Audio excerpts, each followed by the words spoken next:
Hey everybody, welcome to Sonic Talk episode 852. That's right, we were a little bit postponed last week. I had to take a week out. Everything's okay, but thanks for your concern, everybody. And actually, it's probably a good idea because it was boiling last week. Although it's pretty hot this week, I've been moaning about it already. I'm gonna continue. I've even got my thermostat here. This is the current temperature in the room, but only a mere 30% humidity, which is much better than yesterday. It was about 42, 43, which made all the difference. And it was 31 degrees, which was a little bit too much. The sort of thing when you're trying to film a review and you make a mess of it. When you're up there kind of on in the camera, your body heats up so much. It's like, I just can't do it. So I'm going to probably get the same thing, but it feels cooler today. Anyway, this is the Music Technology Podcast, not a weather podcast, as I've often said at the beginning of this show in the summer or in the winter when it's raining. We'll talk about stuff to do with software, hardware, synthesizers, drum machines. Oh, got that. No, sorry. Sorry, that was me. I'm sorry. And various other things.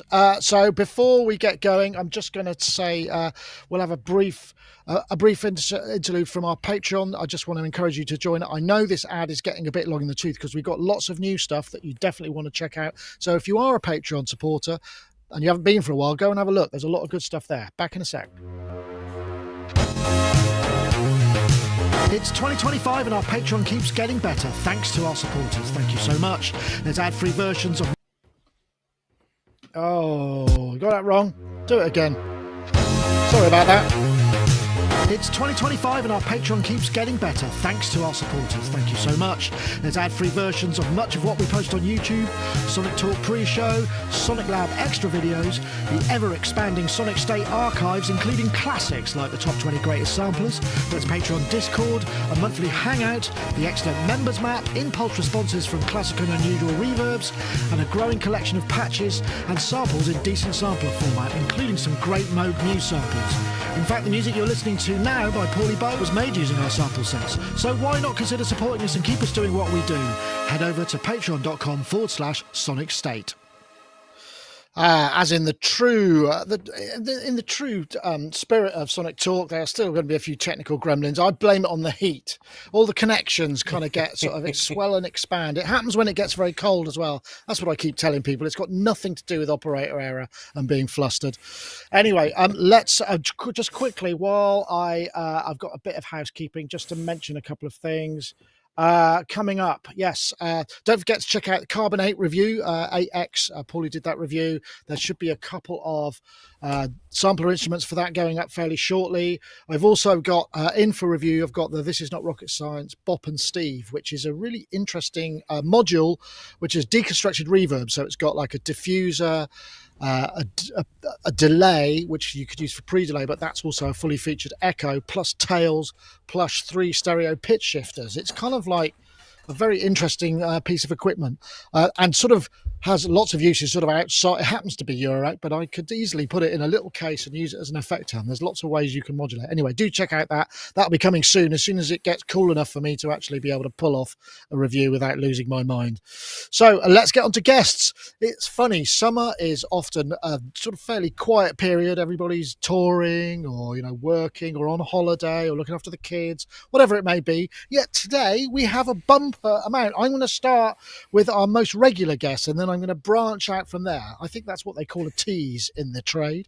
So, hey, Paulie Bow, they're from Birmingham. I hope your studio is nice and cool. Have you got a fan somewhere, or are you no sunlight on windows heating your room up, or is it okay? I've got one window and it remains shut, so I can keep my lilac glow of Neo Tokyo kind of vibe.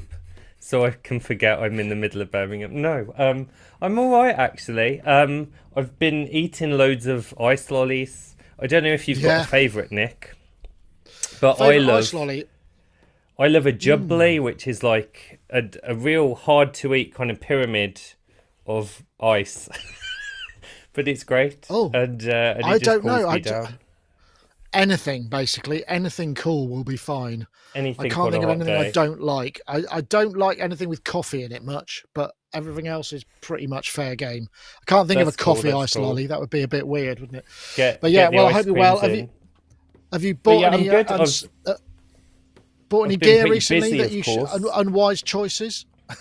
I just got this little cartridge for my MSX computer, it's called FM Voicing Program 2, so you can essentially edit 4 operator FM voices via these very clunky, Via a command line satisfying arrow interface. keys.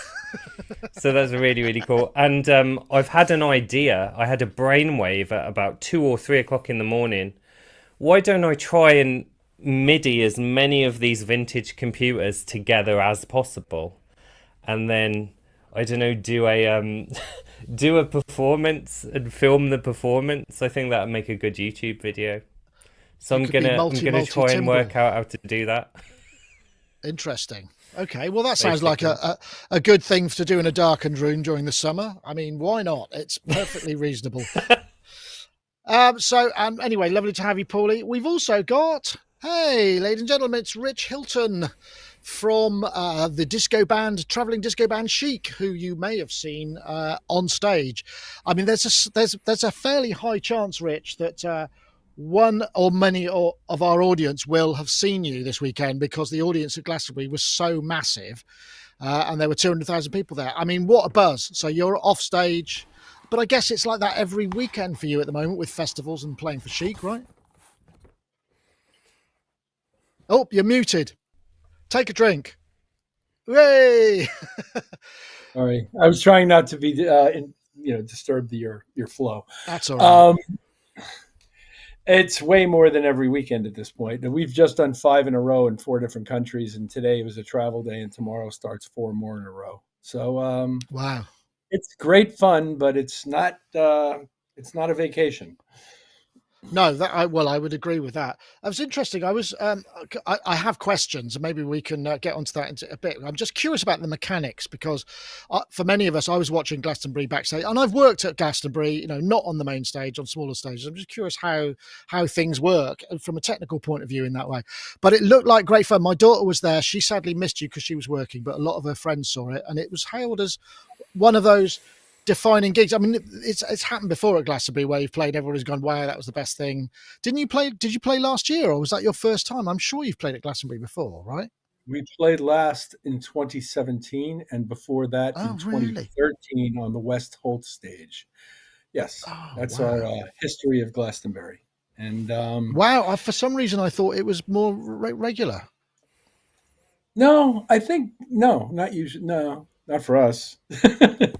Right. Okay. Maybe for some people. Excellent. I don't know. So I'm guessing. I mean, so that basically, if you do 5 of those in a week, that's 1 million people essentially that you're playing to in 5 days. Well, we don't do 200. They're not all 200,000 people gigs, but no, I'd say last night there was at least 10,000, maybe 12 in Cork, which is where we were last night in Ireland. Yeah. And the night before that in Dublin, it was a good, healthy crowd. And they're always, it's always packed, and they're always enthusiastic. And it's great fun and a tremendous privilege. And I keep pinching myself and thinking I'm going to wake up. Excellent. Well, it's lovely to have you, Rich. And I do have questions, and we can get onto that when we've introduced our final guest, who's a last minute addition. Just said, "Hey, I'm up early.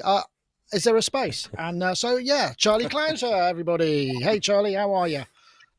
I'm good. How are you guys doing? Yeah, I'm good. Your air conditioning is probably better than ours, so you're probably the coolest amongst us. Definitely. So, of course, Charlie is composer, and also, I mean, you've done a load of a big stadium. I mean, you toured with Nine Inch Nails back in the day. I guess that some of those things were pretty large events. I mean, interesting, because I guess the sort of the vibe of that show, as there was a lot more kind of and not aggression, but sort of angst, and the things that those songs are very different to sort of disco. I mean, it must be quite a weird sense of it, trying to project that night after night to that many people. You must have played some massive gigs as well, though, right? I mean, the massive gigs were always festivals, and we did play Glastonbury. Yeah. I think it would have been 99 or 2000 or so, when the last time we played when I was still in the band.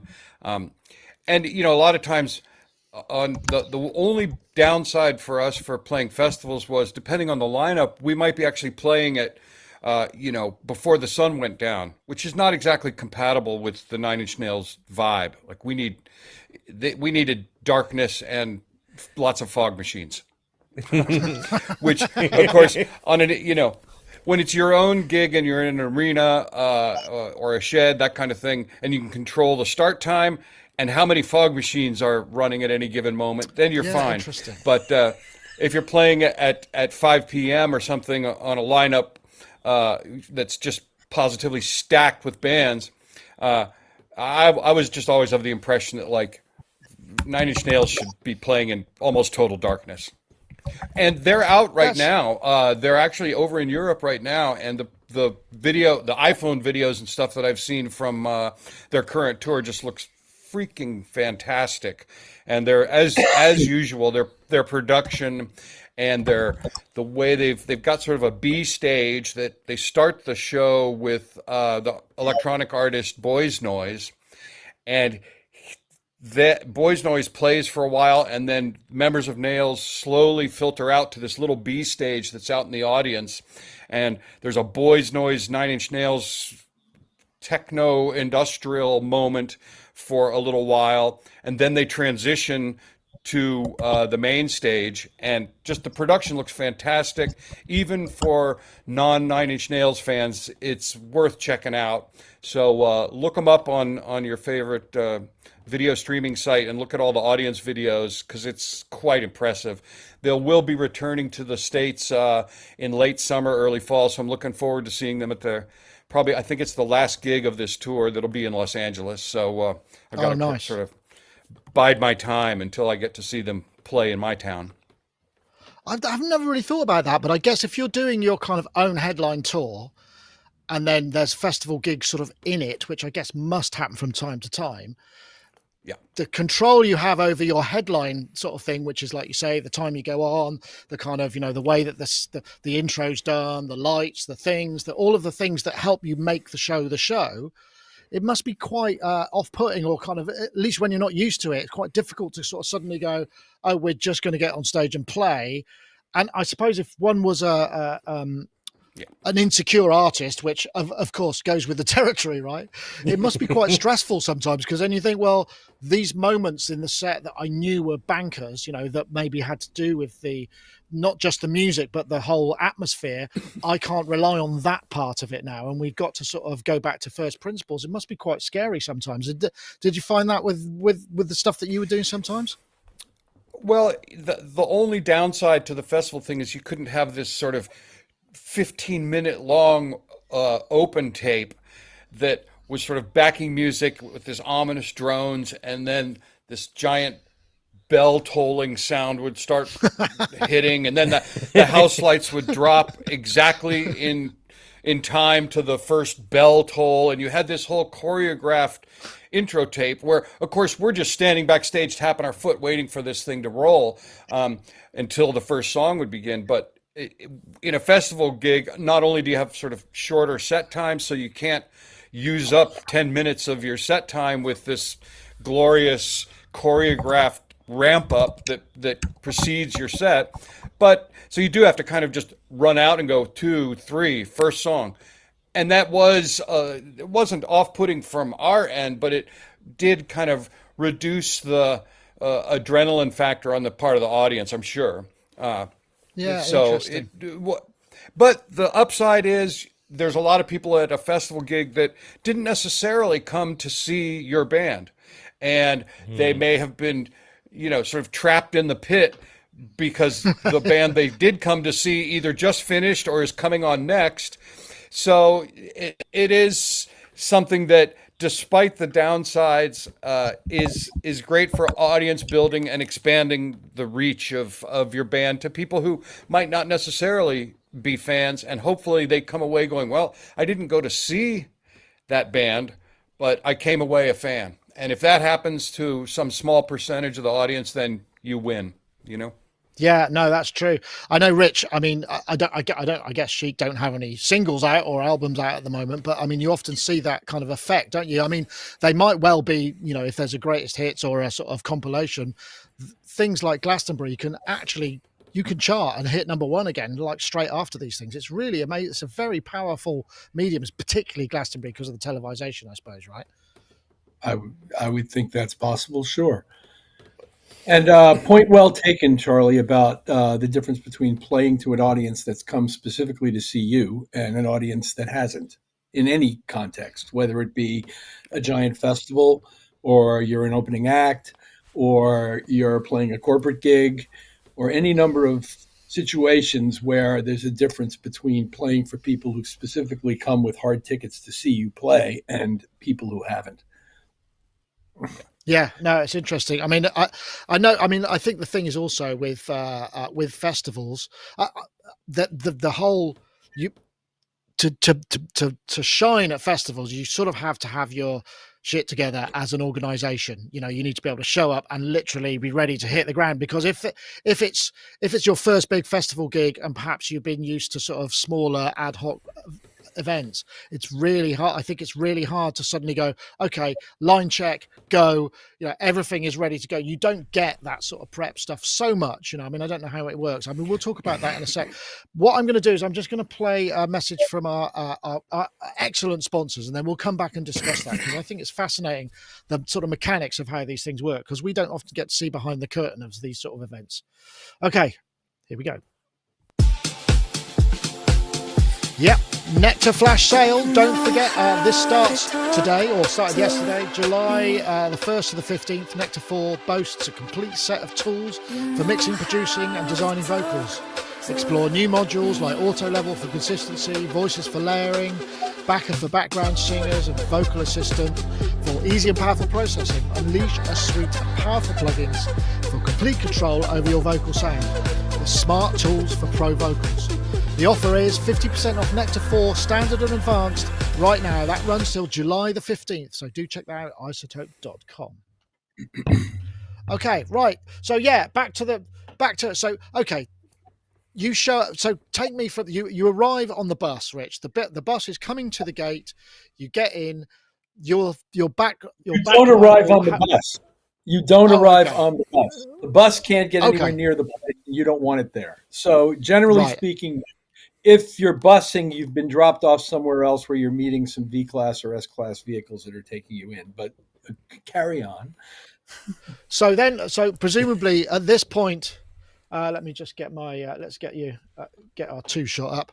So at this point, the backline's already arrived. There's a whole bunch of stuff on the stage. Everything is kind of the crew have been there for a certain amount of time already, right? So they would show up all day, right? Because there's a lot of coordination that goes into this, certainly a giant festival like that, but basically any gig where you have multiple bands performing in the same place. But in this case, it's more than just a few, and the logistics are larger, and there's more stages going on simultaneously, and there's trucks with recording, and there's trucks for broadcast, and there's a lot more going on for something like Glastonbury, especially because it's being broadcast live on the BBC.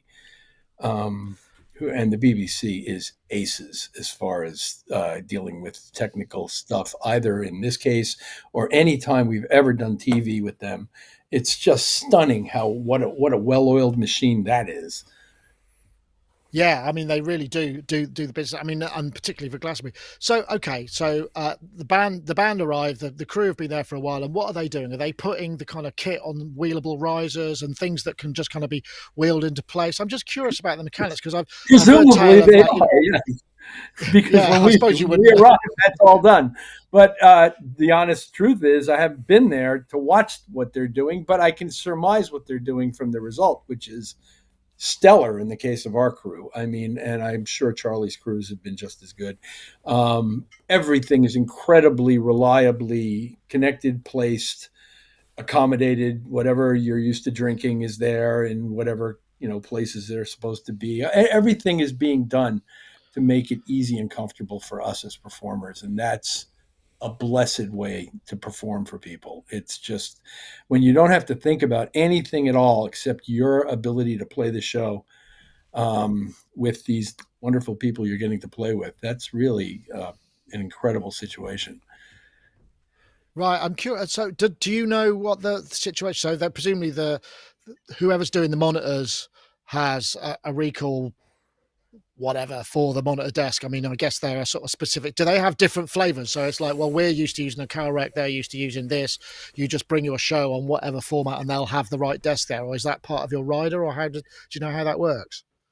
I can't swear to it, but I can surmise that it's in our rider that we need one of 2 or 3 consoles. We mostly are using Digico in these times, and our monitor engineer is unbelievable and has been with us since 2004, and knows our show inside out and knows us inside out. And he's one of the finest human beings I know. Our crew is just such stellar people, and the level of confidence that brings when you walk in and if anything isn't 100% right, it's only 99% right. You're going to hear about it before you have to confront it. But pretty much everything's always 100% right with our crew.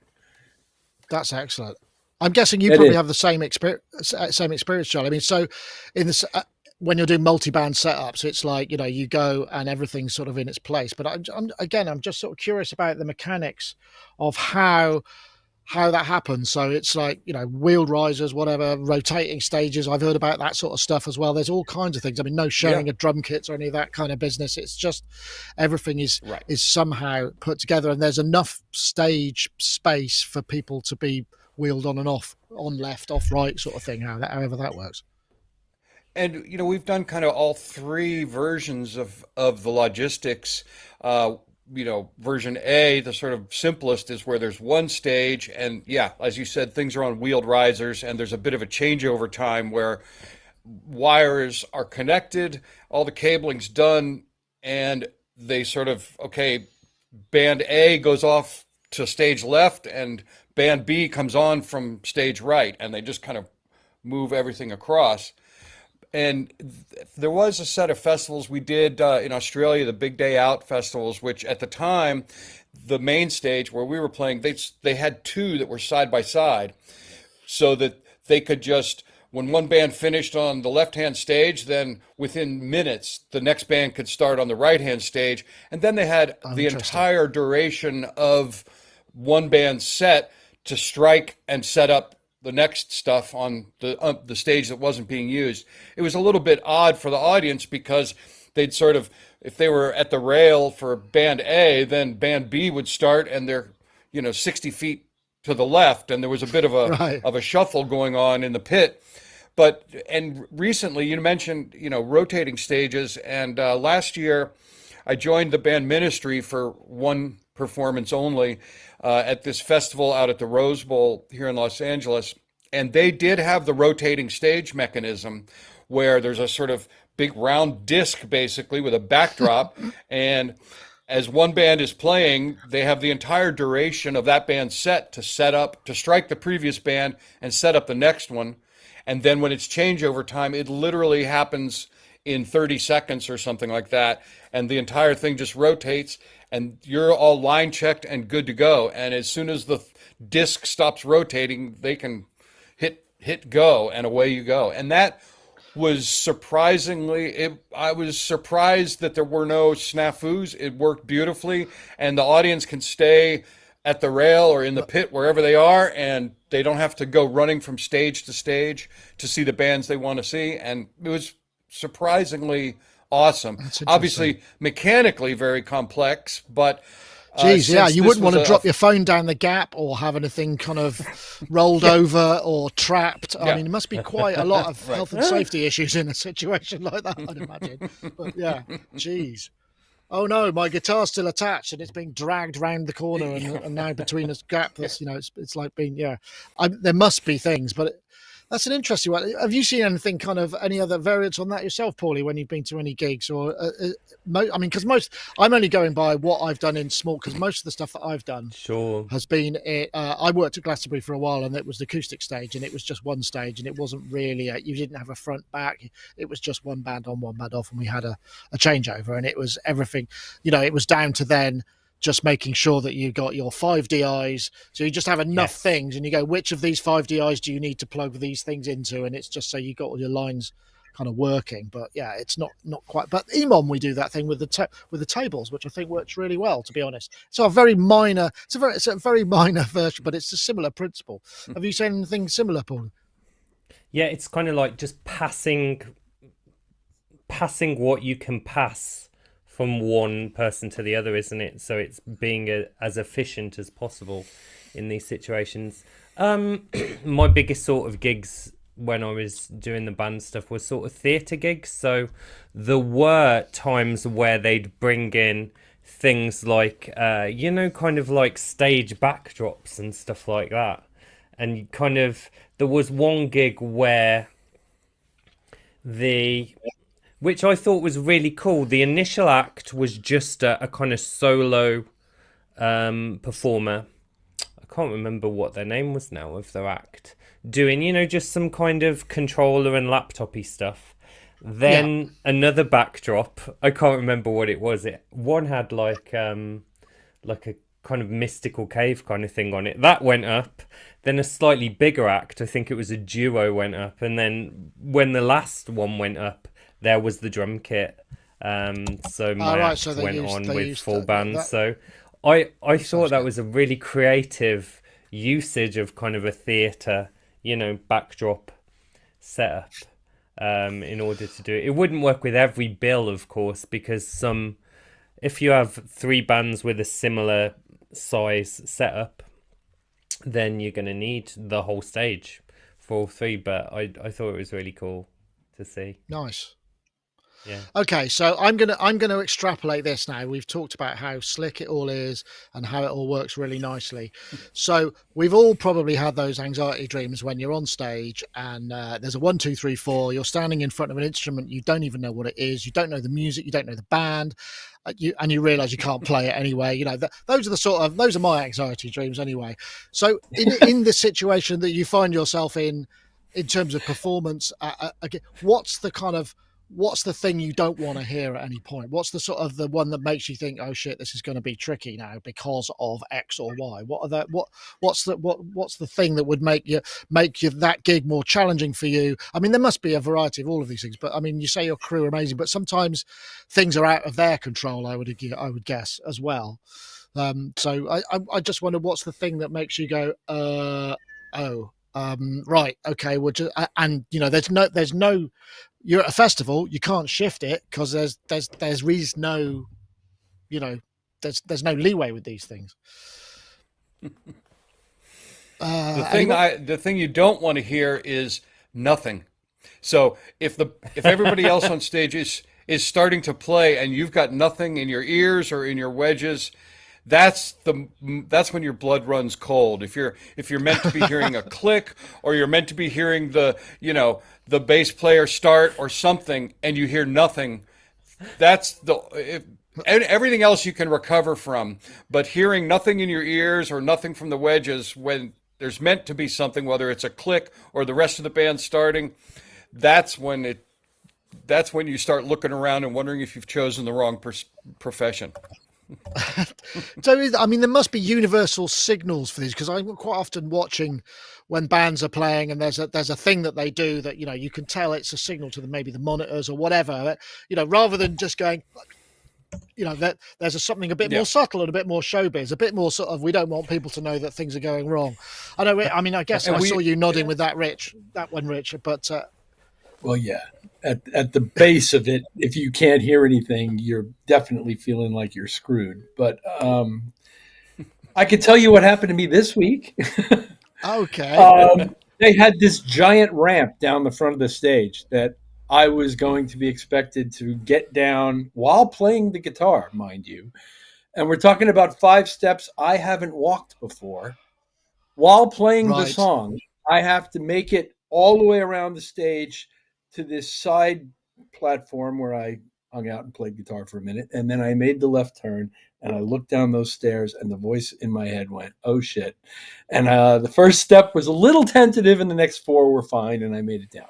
But that was my, it's oddly enough, it had nothing to do with performing music and everything to do with not falling off the stage in front of millions of people. Yeah, that sounds like a life goal to avoid, I would guess. Yeah, I don't really want to be that guy for the rest of my life. But also, I mean,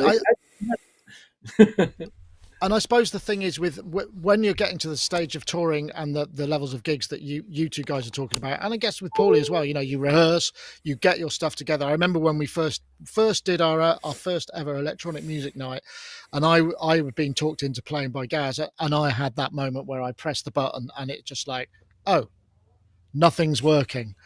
And it was really, it was quite stressful. I do remember that. But I mean, we got round it in the end, but it's not a great start when you start flustered, because then you're not in that sort of zone where you can kind of rely on your muscle memory and things. Everything's kind of thrown out a little bit. And because the thing is, when you're calm and you know what's going on and the music is rehearsed and everything, you know everything's going to work because it works, or there's backup systems, you can then do your little shimmy and you just spin around, whatever the things that kind of are the show busy parts of what performance is, without thinking of the muscle memory parts and the other stuff, I suppose. So it is more important than one admit. And I often find, you know, people who are not performers talking about, you know, the diva-like behavior from X, Y, or Z, and you sort of have to remind them that there's not, you know, I mean, you can be horrible, sure. I mean, there are people who are horrible and that's not good. But then when people are really stressed about a situation where you're about to be playing with X number of people watching you, there are things that you don't want to be thinking about, so you can concentrate on the job in hand. And that leads to sometimes, I think, sort of difficult social snappiness, shall we say, in some situations. You get some people who are just arses, and that's just unfortunate. But some people don't also understand the stress of a situation, because they go into a gig and they think, oh, this is all fun, it's playing, it's all just good times, it's not stressful, right? I just think that's important to note. I mean, think some accusations other people... of... No, you go first. It's all good. Oh, well, you know, I'm sure there's been some accusations of diva-like behavior on the part of an artist who's frustrated because something's not working, they can't hear themselves, whatever.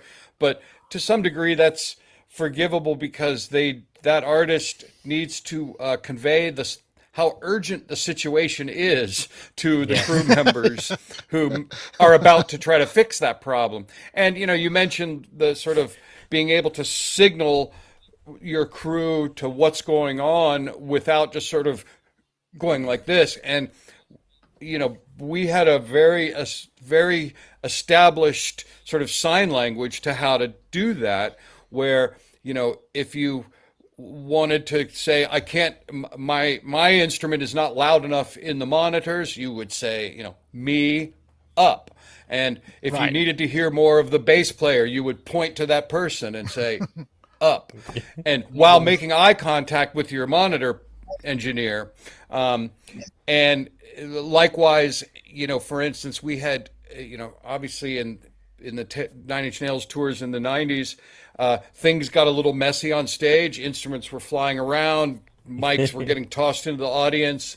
And as a result, and we were never using wireless anything.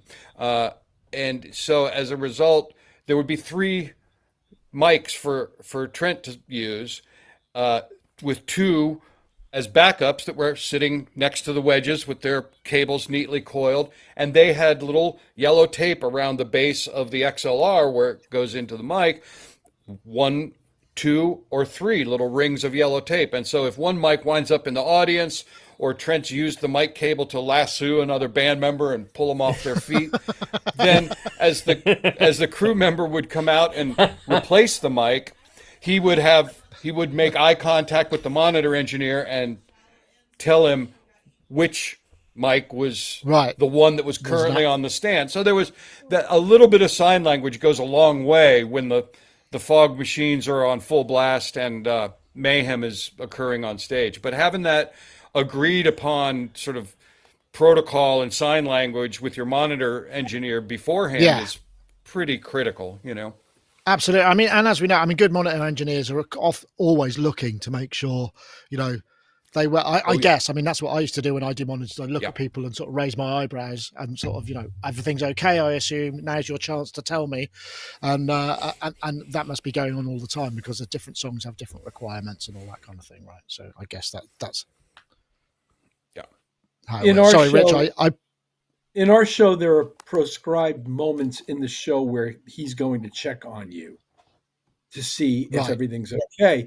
And throughout the show, not just him, but the other techs on the stage, who are all eyes on the stage, have my back so that if I need something from Marco, our monitor engineer, and he's busy, he's got 9 of us on stage to take care of at the same time. Yeah.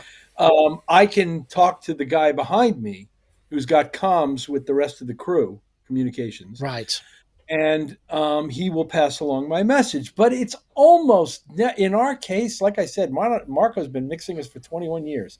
The last time I asked him to change something wasn't recently, because I walk in, put it in my ears, and it sounds the same pretty much every night. That said, in my particular position on stage at Glastonbury, it was pretty hard to hear this year because there was some kind of low frequency blooming that was going on that may have had to do with the physical positioning of the subwoofers relative to my position on stage. So it was is there anything we can do about this moment? And as soon as I was assured that no, there's nothing we're doing to cause that, that's just the space you're in, then I switch off the critical filter and I switch on okay, I'm going to be playing with this tonight. Let's do our best, and you just constantly revert back to doing your best given the circumstance you're in. But this wasn't horrible and there was nothing to do. And when my crew tells me there is nothing to do, that actually everything is working perfectly, then I don't fuss about it anymore because I have such trust for these guys who are so comfortable on a consistent basis. I can't stress enough the having confidence in your crew to have your back gives you such a comfort level that you don't have to think about anything except doing your job. And I mean, Paulie, you and I are sort of like, wouldn't it be nice if our gigs were like this? And there was, that comes through years of trust and having. That's why people are. It's interesting, isn't it? I think that people are generally very conservative with a small c when it comes to kind of changing crew and taking chances and things, because these things are so critical. And you when you're going to go and do a world tour or whatever it is you're going to do, you want to know that the new monitor engineer is not likely to kind of freak out and have an all-night bender and get lost in some kind of in some of the despot parts of town, and you're going to worry about where he is the next night. You don't want any of that stuff. Isn't that the reason we become musicians to go? It's weird, isn't it? Weird in a way. So we can party. There's a sort of part in red light districts. Just me. Except when you've got like big events like this and big nights. Okay, so what happens at art? Oh, sorry, go Paul. And there are moments you're just going to have to work with it. If the tech has got drunk and changed all of your keyboard patches to bassoons in the middle of the night, you're going to just have to just roll with it, mate. Practical just jokes. Make it the best bassoon solo ever. So well, I would imagine. Okay, I'm going to take a short break and be back after this. I know right away when it's good for me because it makes me write something. Komplete 15, a do-it-all production bundle for endless sonic inspiration. I did not know it could do that. You have your low sounds, you have your mid sounds, you have your high sounds. Create any sound imaginable. All together, sounds nice and big. Whatever sound your music needs, make it with Komplete 15. Okay, right. You actually said out loud, any sound imaginable out loud. I said that. Yeah, I Yes, was I know reading you from did. a script there. I was reading from a script there. I mean, I know. any sound imaginable. That's a claim that goes back decades, at least. Yeah, I'm sure you're right. Well, that was, to be honest, that was falling back. We are waiting for some new creatives, but there you go. That's the way it goes. Okay, so I think we'll probably come back to a bit more of this chat because I still find it fascinating that because we've also got the what happens afterwards and that kind of stuff, because obviously a place like Glastonbury, actually I'll do that now. So a place like Glastonbury or any of these big festival events, is there usually like a moment afterwards? Do you get time to unwind? I mean, or is generally the talent, the front men, or the stars or whatever, are they taken off to do interviews and things, or is that all of that stuff going on at the same time as well? I guess Charlie, I'll come to you first, because probably Nine Inch Nails were doing perhaps more tour support interview stuff when you were doing those kind of gigs than Chic might be doing at the moment. But I am making a supposition there. So. Well, there was a lot of that stuff, and I think that Trent would generally try to have that stuff before the gig, so he wasn't coming. So if he, fractured his brain on stage, he didn't have to somehow reorganize his thoughts and come off all sweaty and get ready for a row of 6 pressers. And at some points, he would there was a few slots on the 99 tours where he just would say, "Hey, Danny and Charlie, guess what? You have to go do the press this week because I don't feel like it." And we'd sort of be like, "But they don't want to talk to us." But there is, obviously the crew are in a mad dash to get everything out of the way of the next band. So there, from a logistics point of view, the crew, whoever's just finished playing, they kind of don't matter anymore, and you'll be lucky if your drum kit isn't just thrown off the stage into a mud puddle somewhere.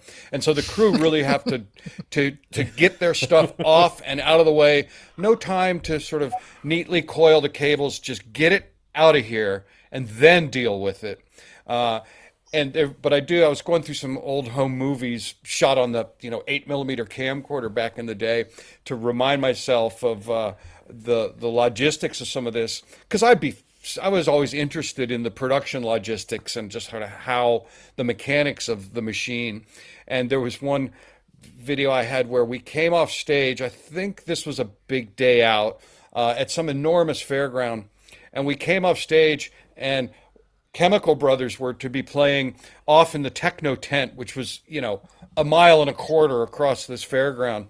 And I have a video that begins with coming off stage, and without taking off our stage outfits, still covered in debris and sweat and blood and everything. It's me and Robin Fink, the guitar player, making our way off the stage, out into the audience, through the audience, and across this massive fairground to try and catch Chemical Brothers before they were finished. And it's just a great video where all you can see is my arm holding on to Robin's shoulder, and as the camera's shaking as we make our way through the crowd. And we did make it to the Chemical Brothers techno tent, and it was so completely packed, all we could do was basically stand in the doorway and look at this apocalyptic electronica situation going on at the other end of this giant tent. But so the band members do get to go running around and catch all the bands that are coming on after you. Crew members, not so much. No, I'd imagine not. Rich, I mean, I guess with somewhere like Glastonbury, they're probably not throwing your drum kit in a muddy puddle, but are there enough crew to get it all off? Or because the hired help will have to be there to kind of bring it off, and they need to know what they're doing. So I guess having every professionals, because there's lots of willing helpers, but as we know, it's like, oh, I'll help with that. And they just go, I just put it here because I thought that was the right thing to do. And it's like, oh my God, you've rested it on the most delicate part of its anatomy or whatever it may be. I mean, I guess somewhere Glastonbury, it's sort of wheeled off and then there's a transition period, right? Well, I'd be lying if I told you I ever get to watch this, but right, okay. But I assume that if you're working stage crew at Glastonbury, that you've been pretty thoroughly vetted, and that they're not just picking people out of the crowd and saying, "Would you like to lift some gear today?" So As far as our crew goes, they're not going to let anything happen to the gear. And they're going to be working with local crew in order to facilitate exactly what Charlie described, which is you need to get off that stage as quickly as possible. Because basically, in our case, we went on after Rod Stewart, and I'm pretty sure the turnover time was 45 minutes, but it takes them 10 or 15 minutes to get off. So your crew doesn't have 45 minutes. They have to stand there and politely, applaud what the other guys are doing, and then do their job. Now, it's all being prepared backstage in ways that allows it to more or less be wheeled on stage in blocks, so that you will have risers that have certain things collected on them. Maybe it's the horn riser, but it's got other things on it. And when you wheel out the horn riser, then you can just disassemble that little thing that you've put together that puts things where they need to go on stage. Furthermore, these days, there's less and less physical monitoring of speakers on stage, at least for us and for most groups. Almost everybody's either entirely on in-ears or nearly entirely on in-ears. So there's not as much stuff to trip over on the floor. I know that sounds ridiculous, but it's true. I mean, having speakers all over the floor of the stage creates logistical issues as you're trying to execute stuff like what we're talking about. Open keyboard cases. We're waiting for keyboards to be put into them. Yes, I remember that one. Those are sitting backstage on somebody else's former risers, waiting for your risers to come off with the gear so that they can be quickly dispensed with. And even backstage, I mean, it's more relaxed than it is when you're trying to get it off the stage. But they've got certain commitments to getting that stuff out of the way too, because behind the band that's going on right now is the band waiting to bring their gear into position.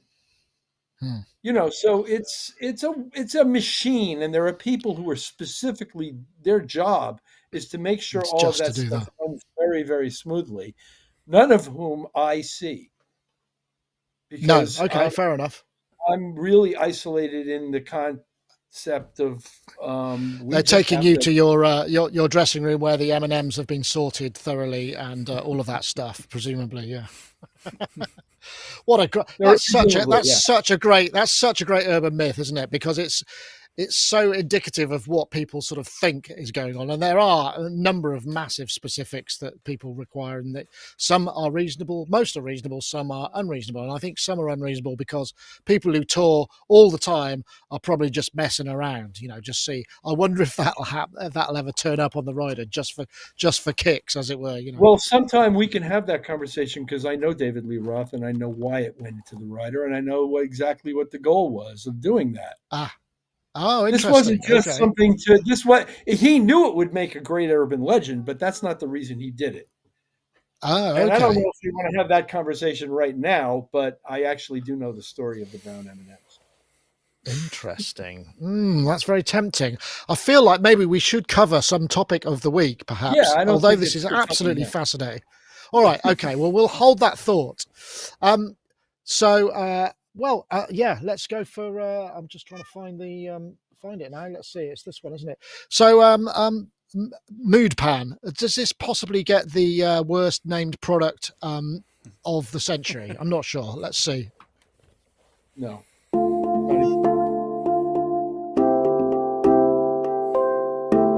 So Roland have a pan drum, which you see around a lot of places. It's kind of it seems to be aimed at sort of wellness and meditative stuff.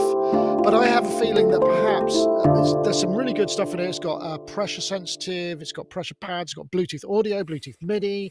It's not terribly cheap. It's like $659 US, which I guess, for something this specializes is probably okay. It's got built-in speakers, runs for I think 4 hours on rechargeables. And it's a really interesting thing. I wonder whether this is going to be, is it like they made the 303 and the 6 and the 8 and that was supposed to be a proper drum, a proper bass line for accompaniment, whether this is one of these things that is just going to end up being legendary because it's being used not for its original purpose. And I thought, let's discuss that, because I just thought that was an interesting idea. Hold on, I'll get rid of that. I need to get rid of that thing, don't I? Go on, get that out of the way. That's supposed to go. I'll do it. Discuss. Yeah. So it's an interesting I idea. love- I saw Mood Pan. I saw Mood Pan, and my first thought went to lavatorial and kitchen utensils. So I mean, maybe it's just me, but I felt like perhaps the name should have been considered a little more. But I don't know. Bedpan, yeah. Bedpan. I mean, I love yeah, that. well, that's I love that Roland do these oddball kind of tangents, like the V accordion, which maybe isn't so much of a niche thing, but like their electronic taiko that they do, and now the Mood Pan. And when they do these oddball sort of niche products, they generally seem to do such a great job at it. Like the industrial design is impeccable. They've sort of thought of all the foibles that such a weird little thing could fall down on, like the Bluetooth audio and Bluetooth MIDI and rechargeable batteries. And they really, I mean, I looked at that electronic taiko that they make, not because I needed one, just because I was curious about what an unusual thing this was. And the industrial design is just, I mean, it looks like a product that is as well engineered as something that they would sell millions of units, although it may be such a niche product that I'm sure it's not. You know, maybe you'll see them in music schools and education and that kind of thing, but it's not a mass market product like a Fender, like a cheap Fender Stratocaster copy or something. But the industrial design and the execution of the thing is at such a high level that I imagine the Roland engineers just have a fun time doing these niche products, but doing them so well that there's really nothing to complain about or even comment on. Maybe the Mood Pan's not going to sell, hundreds of thousands of units, but it's probably extremely well executed, like the V accordion and the taiko and all the other oddball things that they seem to make. Interesting. I know, Paulie, you said that you were you had things to say about this one. I think it could be a really interesting device. I mean, I'm guessing. I was thinking we need a Charlie Clouser edition of the Mood Pan that's black, and each pad you can get a black plays one. screams. It comes in two colours. Just a different blood-curdling scream or creepy sound effect. That sounds That'd fun. be fantastic. Did you see the comment from? Did you see the comment from? Oh, it's gone now. But I think Jack said it's got handy dishes. You could use it for snacks, like a little hostess tray as well. Dim sum. Yeah. Yeah. It's 540 quid, isn't it? Yeah. Well, it's like the Korg Which is- the Korg drum thing. that was Yes, expensive. the too. wave drum, Wave drum. Yeah. which kind of came down in price. So I was looking at the knobs on it. It looks like there's 4 user tones, right? And I got a bit excited about the prospect of putting your own tones in there. But apparently there's an app, and the app is quite basic at the moment in that it allows you to choose the background music that plays whilst you're, doing whatever tones you're doing. You can pick whatever tone you want, and you can pick the notes. So I think that is instantly an advantage over a real sort of tongue drum or something like that, because they're generally only diatonic. They're only like the white notes. Why is everyone smirking? Have I missed something? No, there was a comment that just went up, which was it'll be great for curling. Could you go be big in Canada? Yeah.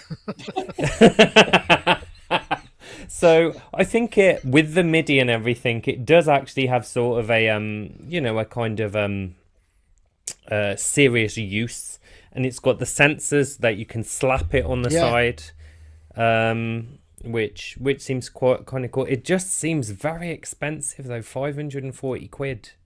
Well, it's unique. It's unique hardware, isn't it? I mean, I think the thing is that's interesting is that it's poly expression, as far as I can gather. Okay, and interesting. Also, what I'm trying to remember what the other thing was. I mean, they're pitching it at specific meditative and sort of wellness, which seems, I guess, it's a thing. Yes. But I mean, It I seems just a lot of imagine money for that market, though. Maybe Is the things only are expensive now. thing in my You're just mind, showing your age. You're just showing your age, Paulie. Everything's expensive now. It doesn't. There aren't cheap things. I don't know. Heinbach emailed and said, "Oh, I was thinking about getting this." So that's what I'm thinking. The sort of the level of interesting expressive input that I think is the point. That's getting a thumbs up there from Rich. I think you're probably along the same thing. It's just an interesting way to input stuff, right? Oh, of course. It's a unique device. It's something you hit constantly. So it has to be built like the proverbial brick hoop house. Yeah, that's true. And because it's otherwise, if they've fallen apart in 6 months, you've got nothing. So Sure. It's got to be an instrument, and it's got to be a good instrument too. Did anybody ever play a mallet cat and see the inside of the thing? It was the flimsiest thing ever. And here's a device you're making for people to hit all day, all the time. This is something you hit. It has to be heavy duty, and it has to cost something. I loved the idea. I couldn't find an audio demo, so I'm really glad to hear it just now. But I can't imagine the meeting in the boardroom where they were trying to sell the idea that this is going to light up an entire culture of people who've never played anything before, who are going to love the word mood and want to buy this thing and learn to play it.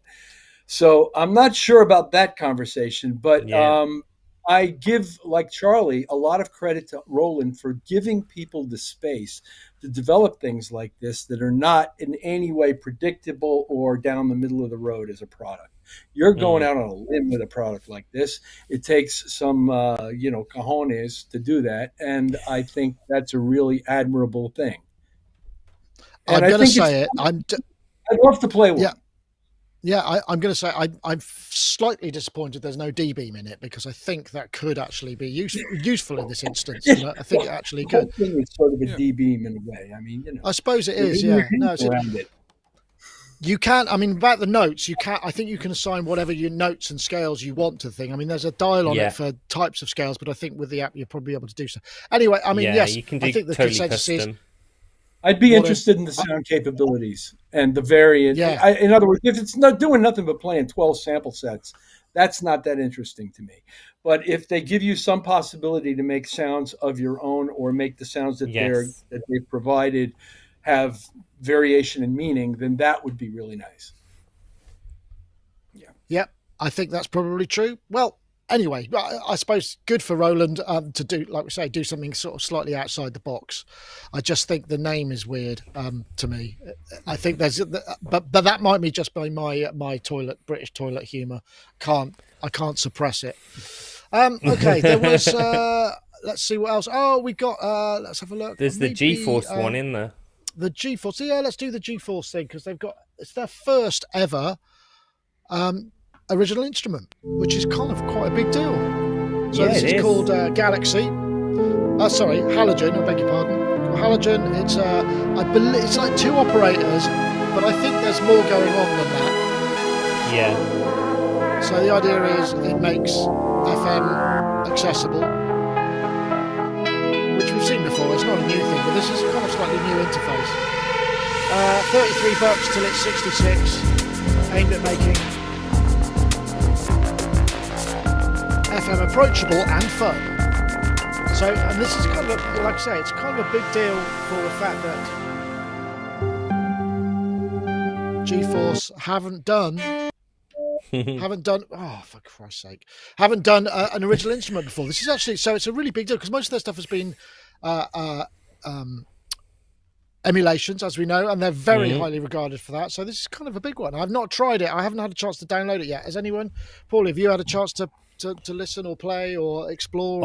I haven't had a chance to download it yet, but I have looked at the manual and looked at all the algorithm porn, which, as you know, is one of my main interests. And aside from my initial reaction was like, they've taken half my act as a sound designer and made it easy and accessible. Damn it. But I'm going to have to up my game, aren't I? I'm going to have to, lose all the 4-op stuff. No, the interesting thing to me is that it's kind of like 2 parts. It's 2 halves, each with 2 operators, and they're generally layered. So you have like the left part, which is 2 operators and your ratios. Then you have the right part. But then you can set them up and kind of cross-modulate them together to make a 4-op algorithm, just one. So that's what I thought was interesting, and I like to do that in FM sometimes. Set 2 sort of independent sounds and then FM those together with all the detunings and things like that. So I think you're going to get very, very cool detuned kind of inharmonic and sinister kind of pads quite easily out this thing. I don't have as much use for the randomizer, the randomizer. It reminds me of, did you ever see that that meme of the slot machines in Vegas, and it's loads of people tapping buttons, and then they've changed the audio of the video to, I'm just searching for the right snare sample. It just goes through 200 snare samples. I'll send it you later, but it's really funny. So I've got less use for a randomizer, but I think that it does have a very capable synth engine, and I'm looking forward to 33 quid, I think it was. Yeah, that's a bit of a bargain, isn't it? It's a bargain, so I'm looking forward to playing with it. You know? I heard the word sinister pad there, Charlie, and I immediately thought of you. Me too, yeah. I was like, oh, sinister, you say. And, you know, I have not a great history or legacy with FM instruments. I mean, when I was at college studying electronic music is when the DX7 first came out. And I thought, you know, and miraculously, my college actually bought one. And I thought, I was rubbing my hands and reading the manual, waiting to get my turn on the thing. And I thought, okay, now I can sit down and I totally understand it. That's what I thought. And I couldn't make a decent sound on the Brown DX7. I made exactly one patch, which wound up having 3 of the operators turned off. And it was just basically sort of an organ kind of bass sound that was awful. Although I do still use that sound occasionally. But I just, so I never, and of course, DX7s through the 80s and 90s became the bane of bands like Nine Inch Nails. Like that's why part of the sort of behind the scenes reason why we used Brown DX7s as controllers and smashed so many of them was out of pure hatred for the glossy Bell Roads type of presets. But that said, in the recent years, as we hear revenge against the sort of Steely Dan Belly Rhodes patch.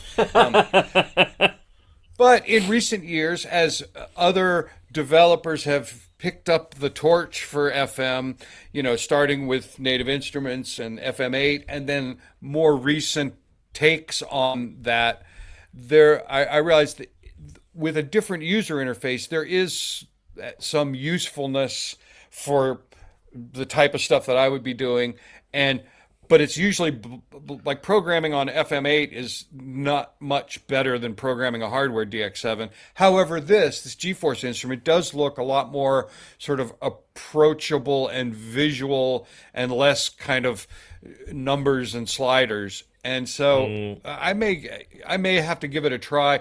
Certainly the rest of the GForce instruments are all fantastic, and just despite whether or not they're accurate to the original, that's an argument for someone else. But it just in general, I think they sound good and they're satisfying to work with.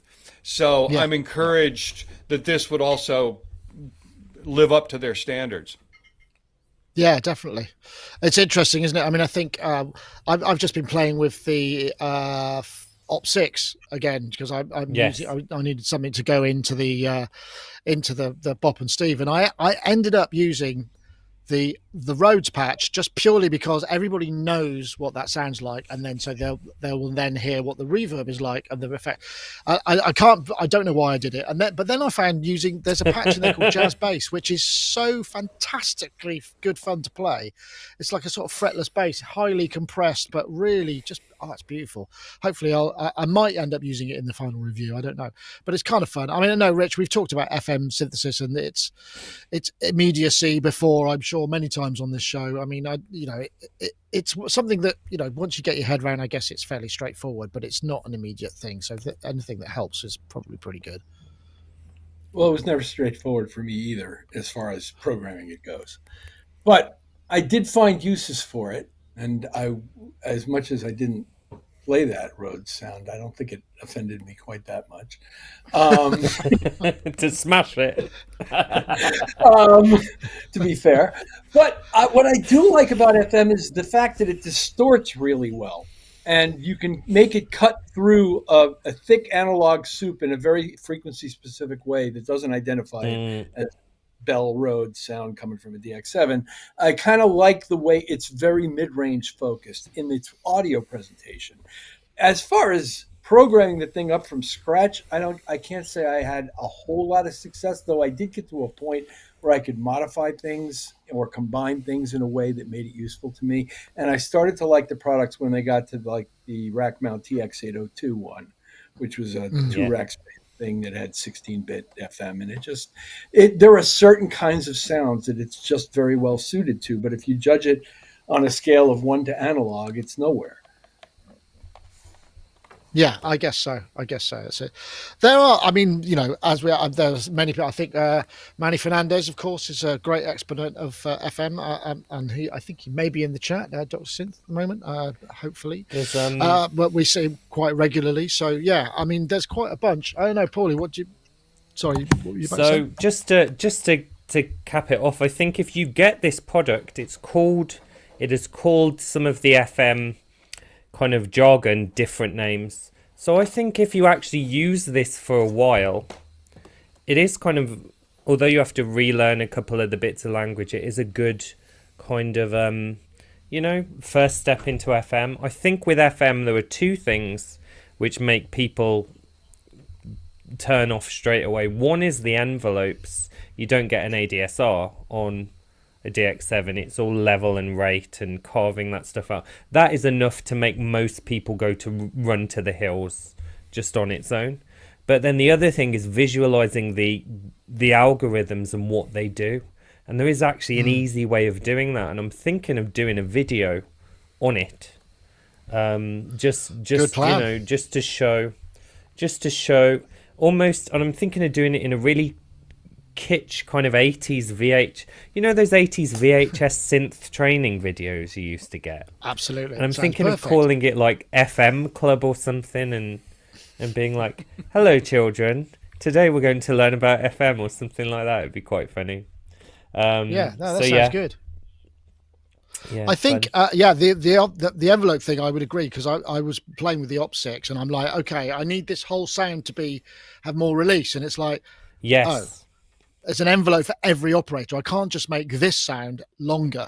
And that's that level of so I think in a way it wouldn't actually be a bad idea to have a global envelope in terms of some things, because that would then make it easier to visualize. Because then I'm just going, I don't know which operator it is I need to increase the release on to make the sound longer, because some of them will affect the way that the release portion or a certain tonal part of it will then affect. So that's quite hard. And I'm trying to think. I don't think there's a way to switch the output on and off of operators. You can turn them up and down on the sliders on the Op6, but then you don't know where they were, so you end up having to recall the patch anyway. So it's still a little bit complex. So yeah, it's spinning plates. I think it's spinning plates. I think I'm going to quit while I'm ahead. It's just about bearable, the temperature in here, but I think any second now it's going to start to heat up a bit more. I can see the sun's out. So thank you so much, everybody. It's been great to have you. Charlie, great to see you. Have you got anything on the go? Anything you want to tell us about? Have you got any gigs or anything? Well, I am just sitting in the studio fiddling around, and I saw on your list of possible topics you were going to talk about Soliste from Expressive E. Oh, yes. And although I don't have a lot to say about it, I've just gotten it. But I'm always a huge fan of weird controllers. So I do have an Osmos somewhere over there. And when it first came out, I did get one of these, the Touche. That's probably going to be more suitable. Right. And part of the reason I had gotten the Touche was from a demo they did at NAMM with their earlier physical modeling of stringed instruments, the Arche series, where they had it set up so you'd play the keyboard to select the notes, and then by wiggling the touche, you would achieve basically realistic bowing. In other words, the pressure on the touche was directly translated into bow position. And as soon as they demonstrated a sort of a measured tremolo effect where you were going to create a tremolo instead of relying on a sampled string tremolo. My eyes kind of rolled back in my head, and I said, "I'll take it." And here we are a few years later, and Soliste has improved on the physical modeling engine and sound of the earlier Arche stuff, and it is pretty cool. And I don't know if it'll even come across on the speaker on my little microphone, but if you have a cello sound going on Soliste, you can you hear that at all? Yeah. Wow. Yeah.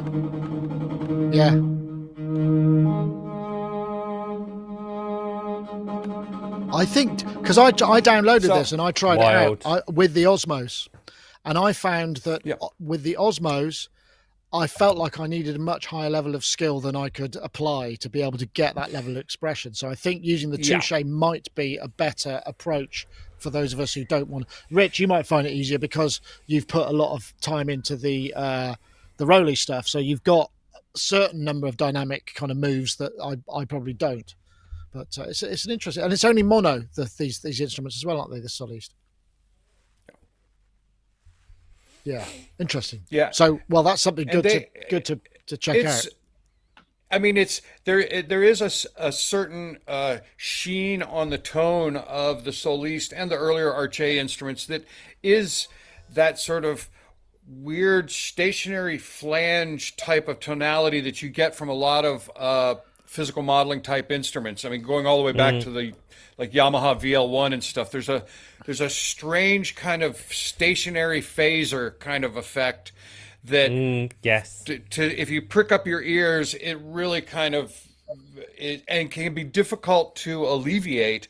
I've tried, and in some cases I've been able to use the physical modeling instruments from Expressive E mixed in with samples to just add one sort of layer of that manual bowing effect on top of a bunch of sampled stuff.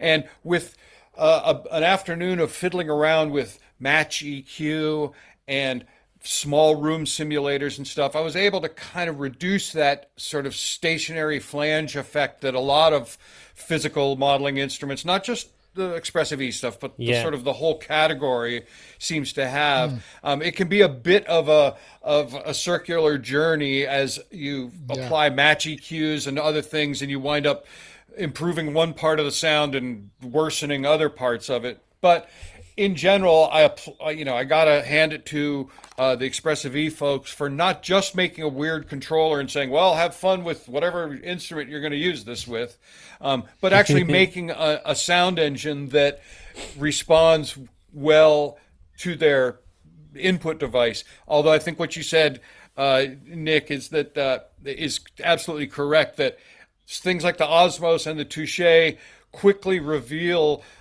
your lack of skill and or need for practice when it comes to using those extra expressive qualities of those input devices. But I'm always curious about those kind of developments. I have a Linstrument and a Haken and a Osmos, and they're not the kind of thing that I use 100% of the time. But when I do use them, I try to use them for what they're best at and only use them for that. And not trying to play every sound on a movie score on the Haken Continuum. It would take me years. But for those few things they do well, they're really fantastic. Yeah, Dr. Synth just said in the chat room that the waveguide-based physical modeling things need constant expressive input to stop them reaching a sort of a stasis, so you have to be moving them the whole time, which means you need to know what you're doing. Anyway, well, thanks for that input.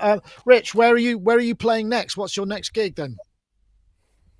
Somewhere near Exeter here in England tomorrow. Okay, cool. So you stay I'd actually have to look to get you the name of the place. I don't know. I just show up. Exactly. Show me where to stand. Tell me what to wear. Well, Rich, but thank you so much for sharing your insights and your experiences at Glastonbury. It must be, this is the golden moments, isn't it? Playing to these people, bringing all that joy. It must be really good fun. So I'm, pleased for you. It's unbelievable, and I'm so thankful. And we get such a great response, and I love it. I really love doing this. Excellent. Thanks. So, Thanks for the kind. You're welcome, Paulee. I don't know what you're doing next. What have you got lined up? Oh, hold on, I've just muted you accidentally. There you go. You're on there. No, actually. Oh, I am writing it's the 40th anniversary of the Commodore Amiga computer, and they're having a big kind of shindig in Germany, and the organisers have asked me to write them a theme song for the, conference festival kind of thing. Oh, nice. So that's cool. So I'm going to do that using loads of weird 80s and 90s sounds. So that'll be good. Something different. Excellent. Yeah, that sounds really good. And as I said, do check out, there's a couple of Carbon 8 samples coming up, yes, which we'll be bringing out soon. So yeah, let's head over to the Patreon for all of that. Well, thank you everybody. It's been a pleasure to see you all. Thank you for joining us, and thanks to our live audience. We will be back next time. That wasn't too technically challenging, but I have things to fix as ever. That was Sonic Talk 852. Thank you very much for watching. We'll see you all next time. Take care.